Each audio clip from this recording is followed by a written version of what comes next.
He said 8 years ago they had a plan. He promised in 2015, he said he was going to make housing more affordable. And since then, it's doubled. So let's judge him by his results, not by his promises. The result is he's doubled the cost. It was the liberal law, C-75, that created this problem. So let's remember where it started. We didn't have catch and release bail when the Conservatives were in power.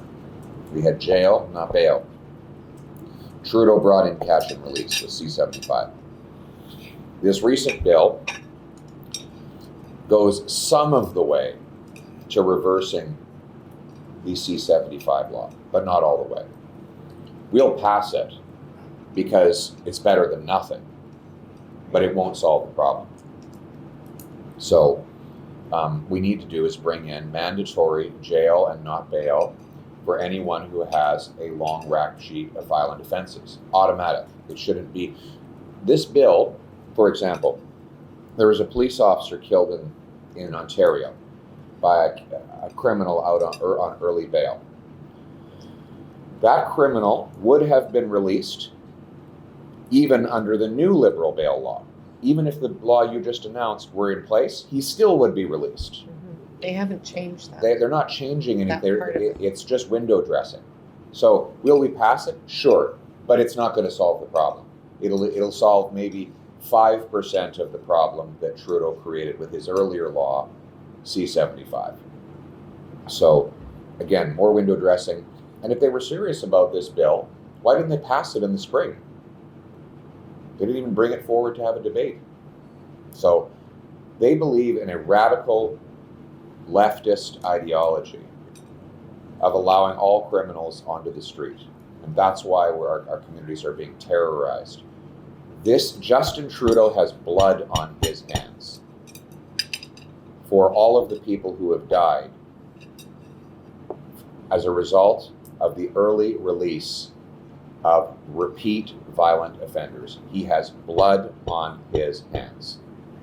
And I do not say that lightly. He has brought in this policy. He put it in place. He is the one who should be held accountable for it. Under Trudeau's bail law, Vancouver police had to arrest the same 40 offenders 6,000 times. In 1 year. In 1 year. That's 150 arrests per criminal per year. Worse than that, that's 6,000 Vancouverites hit over the head with a baseball bat, or stabbed, or punched in the face, or shot on the transit system. 6,000 crimes by 40 people. It's not a complicated problem. You put the 40 people in jail, you have 6,000 less crimes. Why is this so complicated? So what's his logic?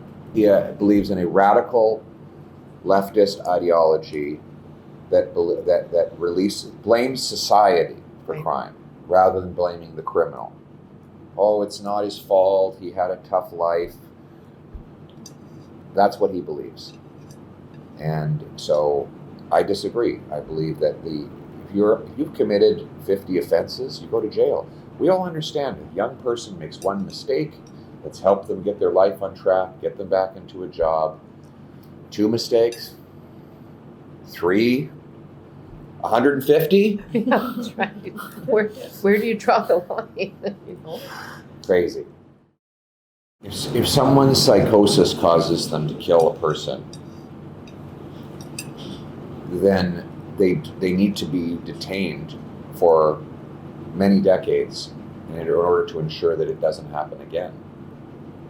If someone has a psychosis that causes them to commit multiple murders, it's not reasonable to believe that after 3 or 4 months of treatment, they're going to come out and be safe. And those rules are already there. You Yeah. can be found not criminally responsible because of mental illness, and then you get treatment. But you need to, But for a long time. if they've killed somebody. I mean, it's one thing if somebody has a psychological illness and perhaps they vandalize a wall or they break some glass or something, then we give them treatment and integrate them into society. But if that psychosis has led to life-threatening violence, they can't be released. Not because we're mean or vengeful, but because they might do it again. Well, this is the Orwellian world in which we live, where Justin Trudeau passes a law called the Online News Act. And what does it do? Gets rid of online news.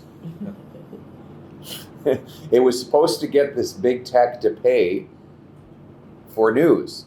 And now they're not even giving the payments they used to give before the bill passed. That's right. Meta was giving some payments to some media before. Now they're paying nothing. So ironically, the bill is doing exactly the opposite of what he said it would do. And it's hurting. Look, he's trying to suck up to the corporate and state-controlled media in Toronto and Ottawa by promising them a check from big tech. But what he's really doing is he's shutting down all the independent multicultural voices, because now you can't get your message out. So this is ridiculous. And in a disaster like we just had in BC with the fires, local people couldn't get news about what was happening. It's a disaster. And he blamed them, the people that he censored. He blamed them. I'm very worried about extremism in Canada. Extremism like Trudeau's decriminalization of crack, heroin, and cocaine. Extremism like releasing the same 40 criminals to commit 6,000 crimes. Extremism of Trudeau to bring a 61 cent a litre carbon tax on people who can't afford to heat their homes and feed their kids. Extremism like bringing in medical assistance and dying for people who are depressed. Extremism like censoring the internet. This is the kind of extremism we all have to be very worried about.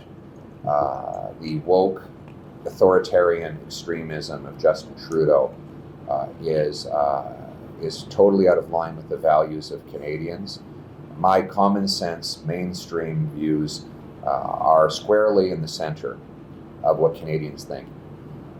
Overwhelmingly, Canadians agree with axing the carbon tax, balancing the budget, removing bureaucracy to build more affordable homes, jail and not bail for repeat violent offenders, treatment and not legalized drugs for addicts, freedom of expression online. These positions that I hold represent 2/3 to even 90% of Canadians agree with me.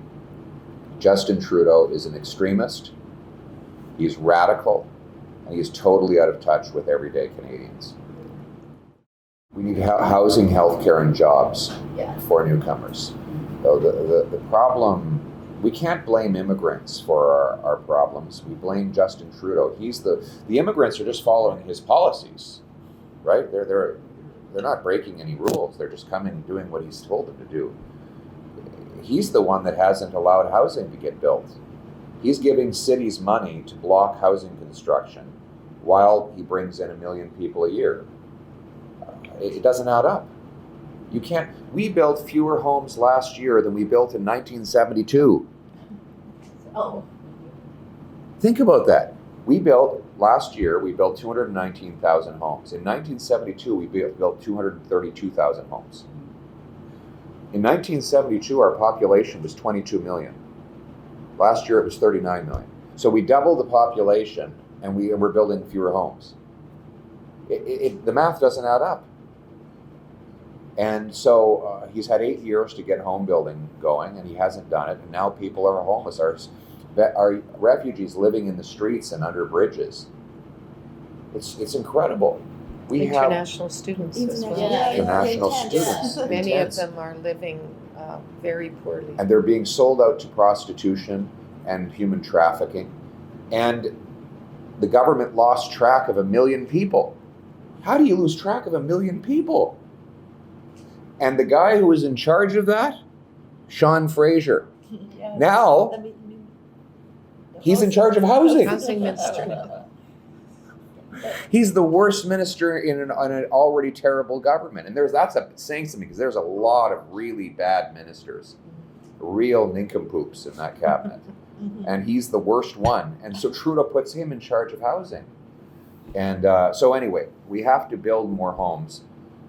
We need to allow our immigrants to work in their professions.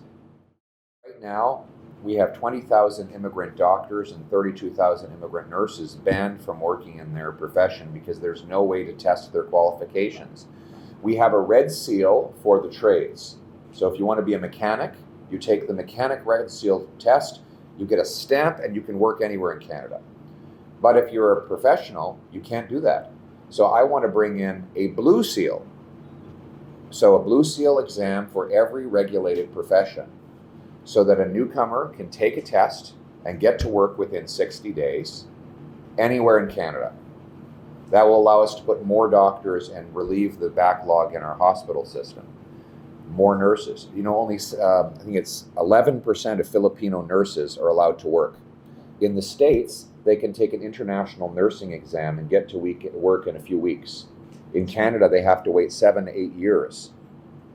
So why not give them a chance to write an international exam, prove they're qualified, and get to work? That's my common sense plan. The blue seal standard. I'm going to give out 30,000 small study loans for immigrant professionals to take time off work, study up to the Canadian standard, and get credentialed. And I'm going to make it possible for future immigrants to take the blue seal exam before they even arrive in Canada, so they arrive with a license and they immediately get to work. This is a common sense solution. It doesn't help to just name big numbers and then not give people the tools to succeed. When we welcome people here, Pierre's vision is to give them the tools to succeed and take what they've learned at home and use it here. And if they're training here, to move the process along so that people can get earning powerful paychecks. Yes, I like that term. We're going to set, what we're going to do is base immigration numbers on the availability of housing, healthcare, and jobs. So when the election comes, we're going to look carefully at the availability of those three things: housing, healthcare, and jobs, and we're going to set targets accordingly. Absolutely. In fact, not just more points, but fast tracking them. We need to fast track trades workers through the express entry system. We need to allow both employers and unions to sponsor immigrants of all types, not just international students, who have trades background, so that they can bring them in, fill a vacant job that can't be filled by a Canadian, and then get them language training as they work, so that they can graduate quickly to permanent residency and eventually citizenship. Yeah, I think we're doing everything backwards right now. We're setting big targets in Ottawa, and then we're trying to run the system to meet those targets, whereas the target should be based on the need in the marketplace. So let's allow employers to more quickly sponsor newcomers that fill vacant jobs that can't be filled by Canadians. And then when the economy is booming and red hot, you'll have more immigration. When it's slow and there's more unemployment, you'll have less because there's fewer jobs to fill. But I would base the numbers more on the demand by employers for job vacancies they can't fill by Canadians, the demand by nonprofits to privately sponsor refugees, and the demand by families to reunify with loved ones. So let's do a bottom-up approach to immigration recruitment rather than a top-down approach. I think that the union should apologize for trying to censor opinions they disagree with. The crew invited me to speak, and I gave a speech to wild applause and great happiness of the people on board the plane. Everyone was thrilled. And I did it while Justin Trudeau couldn't get his plane to work in India. So, and he was on a commercial flight, remember? Yeah, I was in economy class. Trudeau saw the speech brought great joy to everyone aboard the plane and many millions afterwards who saw it. And that the QP wants to take away that joy by silencing my voice, I think is very unfortunate. First of all, let me say that Canada is very blessed to have a big and strong community of people of Chinese descent, and their patriotism is second to none. We want to lock arms with Canada's Chinese community to protect our democracy against all forms of foreign interference. Chinese Canadians have been the victims of this interference. We believe that there should be a full public inquiry, which is finally happening, to expose any interference that has happened. We also believe that we should shut down any foreign-controlled police stations that are harassing Chinese Canadians.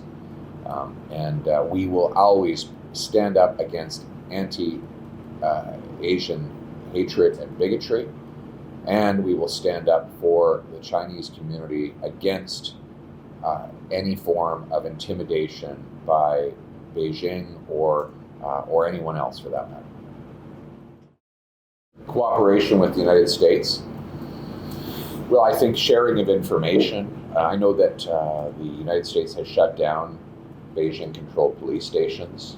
I think we have to do the same. We should not allow foreign police stations from any country, frankly. It's interesting. Even if the Americans opened police stations in Canada, we wouldn't allow that. We wouldn't allow the British to open police stations in Canada. So we can't allow Beijing to have police stations in our country. Secondly, we need to defund the Asian Infrastructure Bank. Trudeau gave $250 million to the Asian Infrastructure Bank. I would not. I would want that money back. I want to get our $250 million back. That's our money. We allow protests. It's up to people in Canada to decide what they want to protest. Somebody is of the opinion, I support a united India, but people who disagree with that are allowed to hold a protest. We allow Quebec, Quebec separatists to speak freely and even have seats in our parliament. So we have free expression here. You don't have to agree with me. We can't allow violence or threats of violence against any foreign diplomat or any domestic Canadian. So that's where I stand. I don't know exactly, when you say India's request, I'm not exactly sure what India is requesting because I wasn't there when the meetings happened. But my position is I support a united India. I support the freedom of people who disagree with that to hold protests peacefully and express a different view. That's the great thing about freedom. It lets everybody take their own opinion and let the people decide. It's messy, but it's the best way. Yes, it's frustrating, it's agonizing, it's often unpleasant, but freedom and democracy are the worst system of government, except for all the others, That's right. as Churchill said. So, like we might be headed towards a Trudeau recession now. Yes, yes it does. But this was inevitable when he started printing all the money. It's a domino effect, right? So the first domino, he drives up huge deficits, borrowing more money than anyone is willing to lend. First domino goes over. Second domino, the Bank of Canada has to start printing money to fund these insane deficits. Second domino goes over. Third domino, all that extra money goes out into the marketplace and bids up the goods and services we buy. Next domino goes over. Then what happens? The Bank of Canada has to raise interest rates to counter the inflation that they helped Trudeau cause. Next domino goes over. That interest rate hike hammers heavily indebted Canadian households and businesses who can no longer afford to spend and invest. Next domino goes over, and what do you have? The Trudeau recession, right? It's the domino effect. And they have not changed their approach. And they keep going. They keep doing it. The last budget It's had just mind-boggling that they... over $60 billion in inflationary spending. Again, Another one. Like it's... they won't stop. We're going to axe the carbon tax. We're going to cap government spending to balance the budget and bring down inflation and interest rates. And we're going to pass a new law requiring cities boost home building by 15% per year as a condition of getting federal infrastructure money. I don't want to say that yet because my platform is not out. We did cut the GST from 7 to 6 to 5% in the last Harper government. But I will only promise tax cuts that I can afford to deliver on. So we're going to sit down and do the arithmetic, do all the math, and I will cut taxes as much as I can afford to cut taxes. That's all I can say, right? I'm not trying to dodge your answer. I just don't have an answer yet about the specific taxes I will cut in my platform. But when I do have a platform, it will be very clear, costed, and you'll know exactly what you're getting. Thank you. But I did explain earlier that when we were in government before, we took the GST from 7 to 5. We lowered corporate taxes. We lowered income taxes. We did it across the board. Small business taxes. Efficiencies and cuts. And as Minister of Revenue, I had enough money to run the government. So, it isn't just about continuing to punish people with high taxes. So The irony is that, sorry to interrupt, the irony is that a lot of these taxes, in the end, they start collecting less revenue. Mm-hmm. So, for example, the carbon tax, it's going to cost the government $5 billion in lower income tax revenues, according to the parliamentary budget officer, because it kills so much economic activity. Exactly. When you raise the energy prices on the businesses, they hire fewer people, they produce less outcome, and they end up paying less tax. So the same goes for income tax. If it gets high enough, eventually they raise the income tax over 50 to over 50%, and they actually collected less income tax revenue. Why? Because people said, well, I'm not going to work, I'm not going to do that extra shift, I'm not going to earn that extra bonus, because it's not worth it. I'll spend an extra day. I know a friend of mine who is a doctor, his wife is a doctor in Calgary, she now only works 4 days a week. Because That's she my said, doctor. yeah, well, It's your doctor. but if they work the other days, they get taxed back on all the extra money they earn. So they say it's not worth earning a 45-cent dollar. So now by working 4 days instead of 5, what does she have? Less income, which means she pays less taxes. More people leave the country with their money to be taxed Right. lower elsewhere. More contractors go under the table because it's worth risking to them in their mind, not justifying it. It's worth risking the law to avoid paying the exorbitant taxes. So you can actually get to a point where you raise taxes so much, you end up with less revenue. It's like if you own a corner store, you own a candy bar, they go for $2 for a candy bar, let's just say, for a sake of argument. You increase the price by 10%, maybe you get 10% more revenue for candy bars. You raise it 20%, well, now people start buying fewer candy bars. It's too expensive. So now the 20% increase in price gives you maybe 12% increase in revenue. And then you increase it by 100%. Well, now nobody's buying candy bars. And all of a sudden, the 100% increase in price has actually led to a 100% drop in revenue. That's what happens. It's basic economics of price. Yes, absolutely. We don't need to take away people's. He used the pandemic to divide people and control them. His minister said it was a political opportunity. Chrystia Freeland, he said that pandemic was a political opportunity for them to push completely unrelated policies on Canadians. They tried to censor the internet. They seized people's bank accounts. They doubled our national debt, and 40% of all the spending they did during the pandemic period had nothing to do with the pandemic. Mm-hmm. It wasn't the CERB or the wage subsidy. It was all kinds of other new spending that they brought in, not justified by the pandemic. So I'm going to protect the health of Canadians without using a crisis as an opportunity to take away their freedoms. Again, I'll use a bottom-up approach. When I'm Prime Minister, we're going to go back to a common sense system that we had before Trudeau, where the number of international students was based on the availability of housing,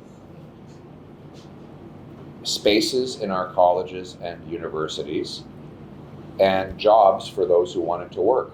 So we will have, if you want to be an international student when I'm a Prime Minister, You have to demonstrate that you have a place to live, that you have, if you do not have your own bank, you do not have your own savings, you have to demonstrate that you have already locked up a job to pay your bills.